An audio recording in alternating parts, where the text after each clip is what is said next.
Hello বন্ধুরা, তোমরা সবাই কেমন আছো? আশা করি সবাই ভালো আছো। আমরাও তোমাদের আশীর্বাদে ভালো আছি। তো রাসমেলা উপলক্ষে আমরা চলে আসলাম আন্দুলের রাজমাঠে। সেখানে এন্ট্রি গেটেই দেখলাম কত সুন্দর জিলিপি, বড়া,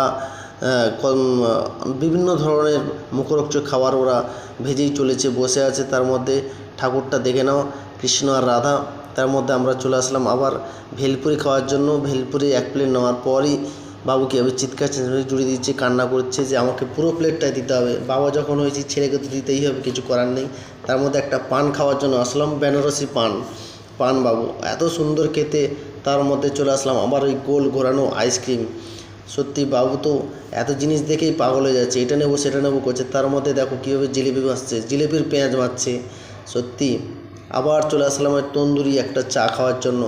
একদম হুদুতে গরম ভাঁড়ের মধ্যে চা ঢেলে দিচ্ছে, তন্দুরি চা এত মধুর খেতে, মিষ্টি খেতে, তোমাদের কী বলবো বন্ধুরা।